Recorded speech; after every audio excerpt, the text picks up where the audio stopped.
Hey guys, it's Mia here and welcome back once again. And wow, I kind of feel like I'm on rewind because I just did this 2 hours ago.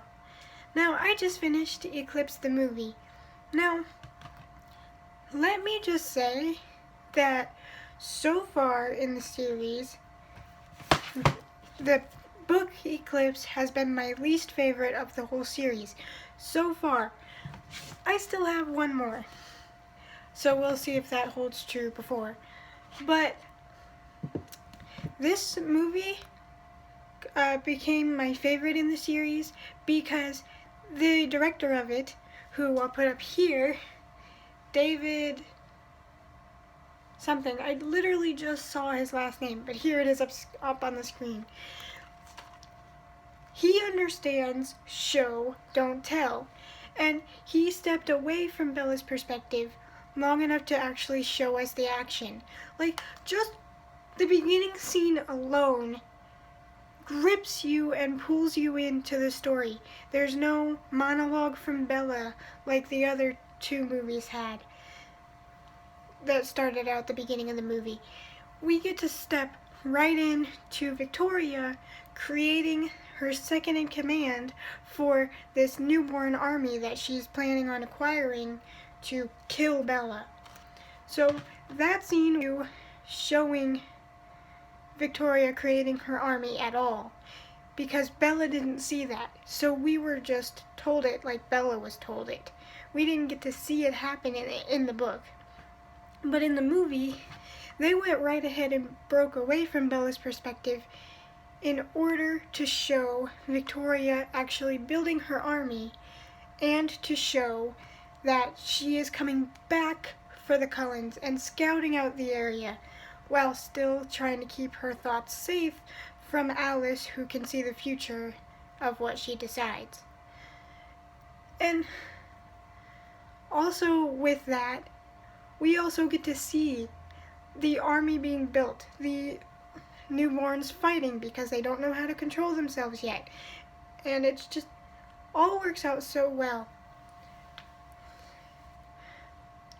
And then there's the whole plot of the fight at the end. We got to once again be relayed to that like we had a walkie-talkie, and that's how we were getting our information. We were getting the information secondhand. We didn't get to actually see it in the book. But in the movie, they were willing to actually show us the action. We got to see vampires breaking apart like a porcelain doll would. We got to see the wolves attacking and joining the fight. Sorry, my leg itched. We got to see how they dispose of these beings that can crawl their way back together if you don't properly burn them, which is kind of creepy. Like, what if one little arm piece is left, so there's just an arm hanging out of nowhere? Like, what if they miss a spot and there's just like one little finger or something crawling around because they didn't burn it with the others? It's just a weird thought. But anyway, in books, even though you're reading the words, you're still supposed to do more showing than telling. But I know that it was through Bella's perspective. Oh, something I forgot to mention when I did the Eclipse book review. We actually got to switch perspectives for once at the very end of the book. And we got to be in Jacob's head for once. I thought that was pretty neat. It's nice to see what he's thinking without Bella's inner monologue ruining the whole thing. I enjoy Jacob, even though he oversteps boundaries one or two times. I get it. So that was nice, and a nice change of pace after Bella's constant babbling like she's Romeo and Juliet. So I figured since I forgot to throw that into the book review, I'd throw that into this review since it's still the same thing, just the movie. Oh, speaking of that, same day, like I said, I just did the intro to the other video 2 hours ago, so I feel like I'm on repeat. But different video, so I gotta do it again. Now, something that started to bug me as I was watching the movie was that there are a lot of these awkwardly overlong pauses. Like someone will be talking, then they'll talk again. See what I mean? That's awkward. And it wasn't like it was one or two times. It seemed like it was through the whole movie, and like they needed the script right there, and they were reading it and they couldn't see their line, and they're like, okay, now we talk. Like, it was just so weird, and it started to get so annoying because it made the scenes take that much longer than it would originally have taken. And I don't know if they thought that that was an artistic choice or what. And let's talk about the actors. I don't know if it was because of the awkward pauses, but it seemed like Robert Pattinson didn't want anything to do with the movie. Just my opinion. So if he wanted something to do with the movie, I'm not saying he absolutely didn't. This isn't fact, just my opinion. But like, it seemed like he just wanted to be over and done with this movie. I don't know if it's what happened with the whole cheating scandals that was going on when this filming was going on. I know that apparently Kristen Stewart ended up cheating on Robert with Taylor. I almost called him Jake. His real name's not Jake. But I don't care about their off-screen drama. That's none of my business, and I think the tabloids need to butt out of it. I don't know why the tabloids think they gotta be all up in the star's business the whole time. They're human. They have human lives. They don't need you butting into those human lives. It's none of your business. But that has nothing to do with the film itself. Just thought I'd mention it. But they don't seem,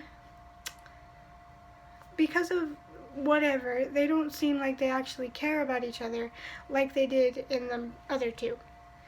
Now, speaking of not caring, there has been something telling me through these whole books that Bella cares more about being an immortal vampire than she actually cares about Edward.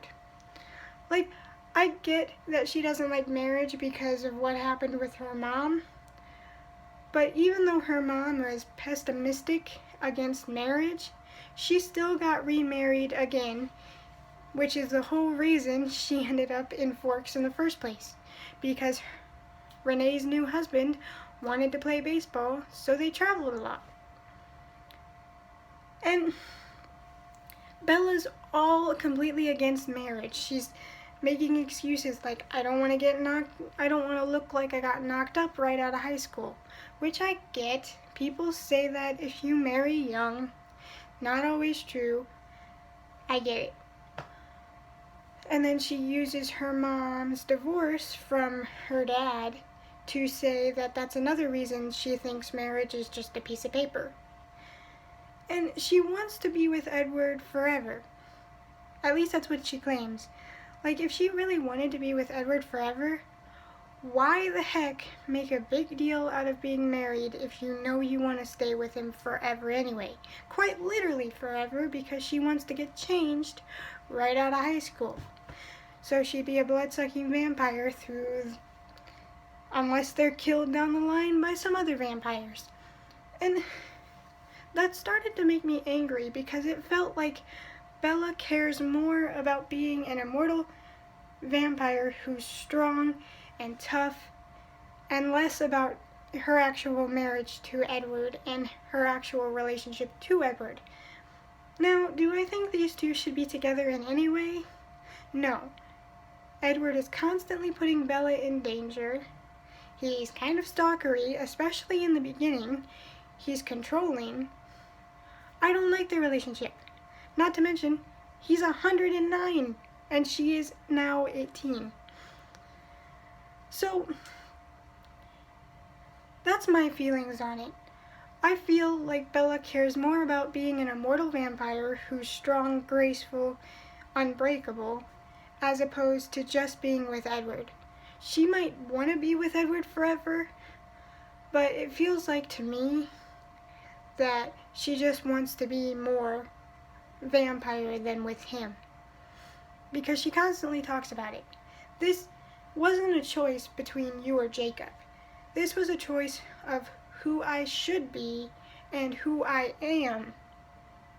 And that right there, that line right there, is enough proof to me that she cares more about being a vampire than she does about Edward. I think her saying she wants to be with Edward forever is just her excuse when people ask her why she wants to be one of them. She just doesn't want to outright come and say, I just want to be a vampire for the strength and the power of it. Because then they really wouldn't change her. And if I'm looking into that wrong, hey, this is just my opinion and just what I picked up on. So, if that's not what you think, then I don't care. That's what I think. But if you agree, let me know. And if you disagree, then tell me why. Did I not point out enough points for you on that one? And I mentioned this when I talked about the book just a little bit ago, but Jake still uses the excuse that he's going to go and kill himself after he finds out that Bella is married because he is that selfish. If you really care about someone, you would never hang your life over their head. That is not okay. And that's not love. That's sick. And that's control. And not to mention, it is horrible. You cannot use your life as a weapon against someone you claim to care about. Anyway, enough of that. But I just feel like it should be mentioned because it needs to be mentioned. Now, I thought the score to this movie was absolutely beautifully done. The songs fit what was happening really well, especially the one in the beginning. It was so suspenseful and pulled you in even more to what was happening. And I think whoever picked the score for this movie absolutely nailed it. It was much better than like Twilight or even New Moon. I almost said Breaking Dawn, but I haven't even gotten there yet. So, I thought the score was good, the effects were great, still to this day, even though the movie's pretty old at this point. I loved actually getting to see the action firsthand instead of hearing about it walkie-talkie style through Edward's mind control. Nope. Mind reading. There we go. Mind reading. So far it comes down to New Moon being my favorite of the books and Eclipse being my favorite of the movies. We'll see if that'll change, but if I remember from the book or from the movie of Breaking Dawn and Breaking Dawn Part 2, I don't think that's going to change, even though it's been years since I've watched them. And I'm going to be honest, I didn't finish Breaking Dawn when I first read it a while ago, which 7 years ago at this point. So I honestly don't know how this is gonna end. Unless it ends like the movie. Anyway, this book, which is coming up next, is upside down because there's no cover, is 750 some pages.